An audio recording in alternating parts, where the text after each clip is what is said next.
The Elves and the Shoemaker, retold by Miss Dottie from the Brothers Grimm. Once upon a time, in a tiny workshop on the edge of town, lived a shoemaker and his cheerful wife named Mr. and Mrs. Cobble. Times were hard, and all they had left was enough leather for one pair of shoes. That night, Mr. Cobble cut the leather pieces, then sighed softly and said, "I'll stitch them first thing in the morning. Maybe tomorrow will be a better day for us." Mrs. Cobble kissed him gently on the cheek and replied, "Sleep with a light heart, dear. You do good work. Something wonderful is sure to happen." And with that, they went to bed.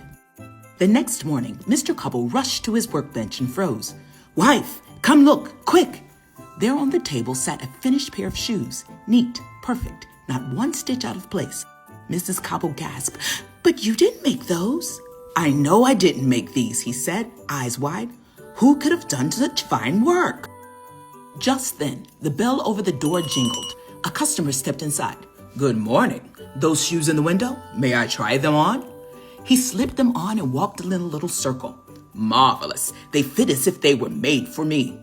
He paid double the price, enough for Mr. Cobble to buy leather for 2 pairs of shoes. That night, Mr. Cobble cut the leather again, and once more in the morning, the shoes were already finished.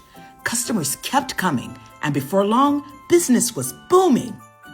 One cold evening near Christmas time, Mrs. Cobble sat by the fire and said, "My dear, whoever is helping us, we should thank them. Why don't we stay up tonight and see who it is?" Mr. Cobble nodded. "Yes, it's time for us to meet our midnight helpers." They lit a candle, hid behind a curtain, and waited. At the stroke of midnight, tiny little figures slipped under the door. They were elves, no bigger than Mr. Cobble's shoeboxes. They were wearing tattered and worn clothes. "Oh my," Mrs. Cobble whispered, "the poor dears, they must be freezing." The elves hopped onto the workbench and got to work right away.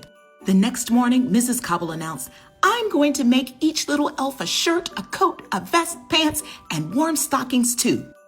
Mr. Cobble smiled, "And I'll make each a fine pair of tiny shoes. After all, that's my specialty." They worked all day. That night, instead of leather pieces, they laid their gifts on the workbench. At midnight, the elves returned. They climbed onto the table and spotted the new clothes, and then they cheered.